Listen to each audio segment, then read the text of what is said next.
Now we turn to the world of presidential politics, where Donald Trump says he is now campaigning as a candidate unchained.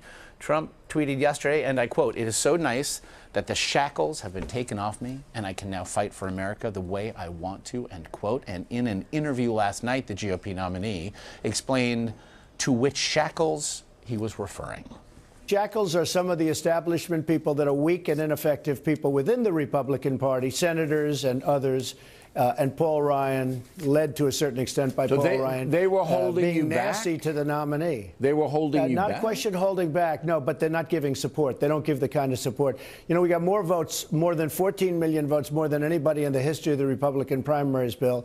And they don't give the support that we really need. Okay, now, but I'm still confused. I think I'm better off maybe without their support if you want to know the truth. Susan Page is the Washington bureau chief for USA Today and joins me now on set.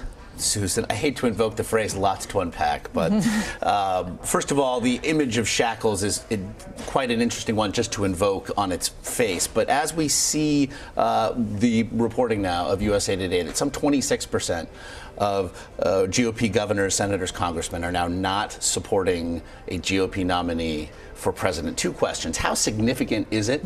And what does it mean for the party long term, really November 9th and beyond? So let's remember, this is unprecedented. Yeah.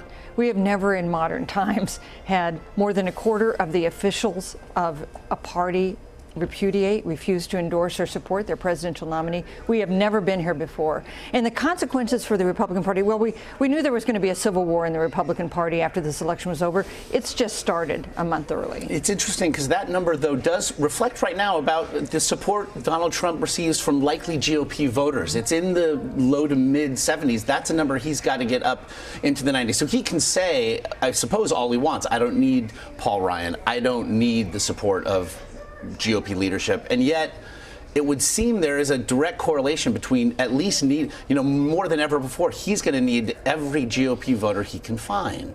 Is there a strategy here? You know, I think his strategy is his primary strategy. When he was running against 13 guys, and if you could get a third of the vote, you were going to win. You were going to have a plurality. You defeat everybody else. That's not how it works when you're in a general election. He is now in a situation where he has fired up his core supporters. They are going to turn out, but it does not get him to the numbers that he would need to actually win the White House. Obviously, this is all fallout in part from that video that was first revealed this past weekend. But when you look at everything that has come to pass here, the attack on John McCain, the mocking of a disabled reporter, the attack on a Gold Star family, to name but a few,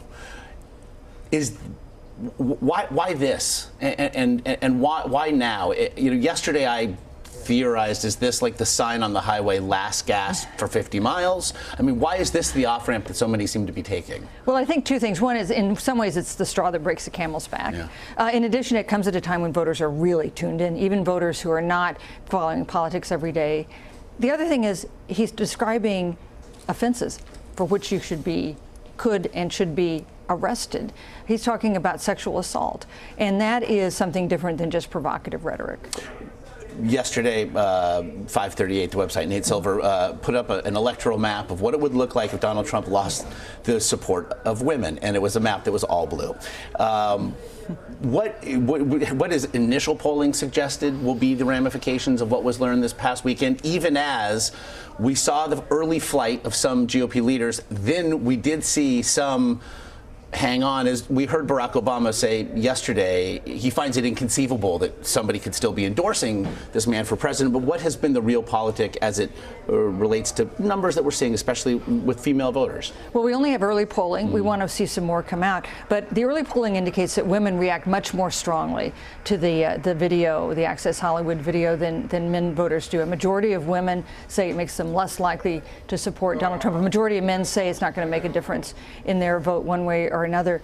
This is very serious. Women make up, by the way, a majority of the electorate.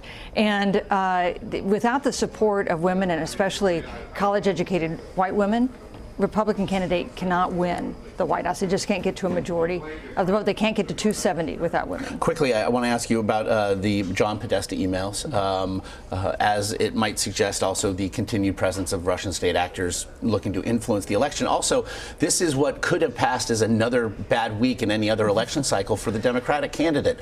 This could have qualified as an October surprise in any other election year.